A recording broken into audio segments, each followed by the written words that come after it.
Hey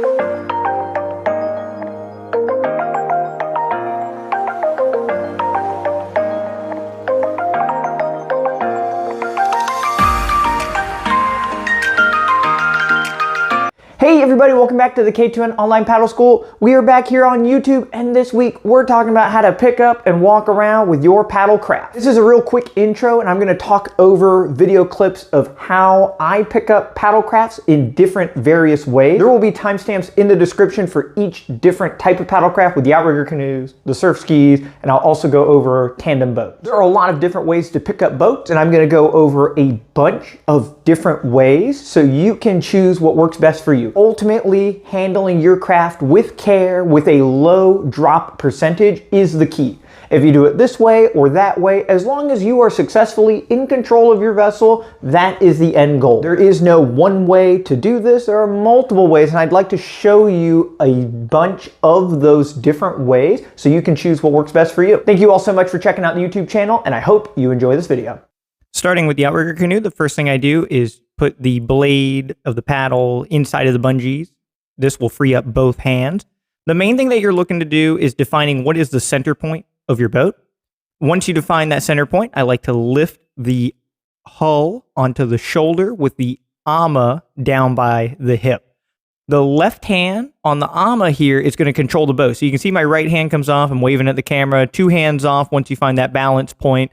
But the main thing is controlling the boat. Once you have the center of the boat, you're able to lift the nose, turn it, lift it, and it feels very light. If you are off center, even just an inch, one end of the boat will feel like 100 pounds. This is one of the main difficulties that people have with longer vessels in general, is they don't define what is the center of the boat, and it's much harder to wield if it's an undefined place. So this is how I always hold my boat, is I put it up on the shoulder there.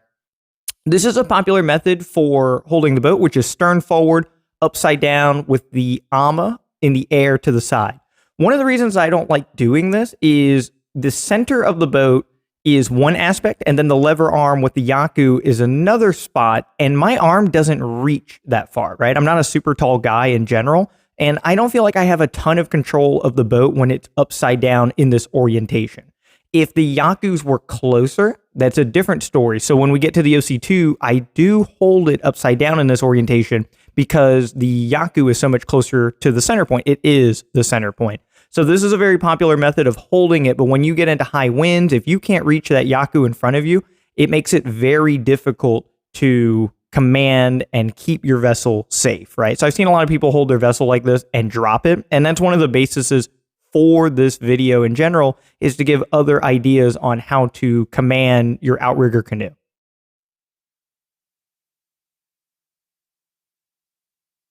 Looking at the center of the boat, you can hold it stern forward in the same orientation as before. So you would have it on your left shoulder with stern forward with the normal ama configuration.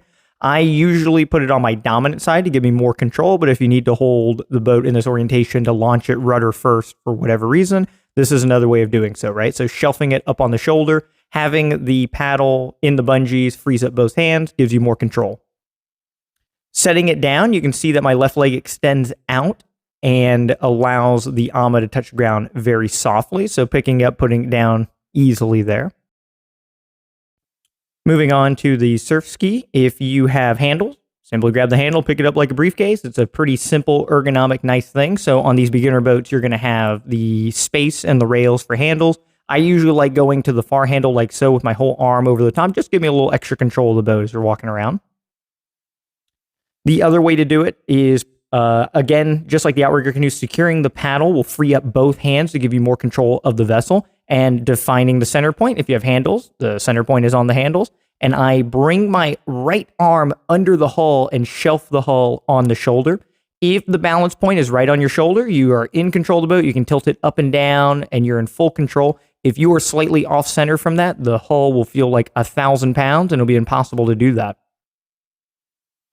Looking at it from the other direction here, so instead of putting the paddle under the bungees, I'm going to put it on the rail there, and as I pin the hull to my shoulder, the paddle will stay in place. So that's another slick way to hold the paddle and free up your opposite arm and secure the paddle as you're walking. So looking at a boat that does not have center handles, so I know exactly where the center is on my McGregor Classic here, and I bring my hand 6 inches too far forward, and you can see I'm doing it comically, but the tail is incredibly heavy there if my hand is off center.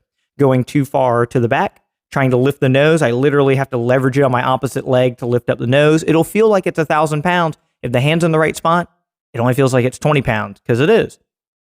One more time showing being just very slightly off center makes the vessel feel impossible to wield. So there's a common reason why people don't like longer vessels is because the inability to pick it up based on not knowing where the center is. So right there, same idea. You don't have center handles, but if you know where the center point is, you can just grab it and go. So this is the same briefcase style as with the larger Epic V8. Same idea, putting the paddle under the bungees to free up a hand, lifting with the left hand, and then bringing the right arm under to shelf it, putting it up on the shoulder there. And if you're in a high wind, you can have 2 hands free to control the vessel up and down. If you can bring the nose up and down, it shows you're in full control of the boat. This is another one. So the left hand is going to put the paddle against the rail there. And as I shelf it there, the paddle is pinned to my neck. And it gives you the option of holding it with your left hand or leaving it there, freeing up both hands. So it's a very common way to see paddlers walking around with their vessel. Looking at the OC2, so now this Yaku is literally the center of the boat. So as you grab it, you're in full control of pulling it over, lifting the nose and tail off of the ground. So with the OC2, grabbing that Yaku method and pulling it over the shoulder is the most ergonomic and easiest one. I had to re-Velcro my seat. So holding it like the first way that I demonstrate with the OC, it's hard to be in the center of the boat because the Yaku's in the center of the boat. So you're either in front of it or behind it. So when you lift up, you can see you're in this awkward position. If you do have to hold in this orientation, bringing your arm forward and getting under that center point allows you more control, but then the Yaku is going to be in your neck area. So then I'll usually put the Yaku behind my head and walk around with it in this orientation. Very seldom will you see this unless I'm in a situation where I can't turn the vessel in tight quarters and just having to lift it up the way it is.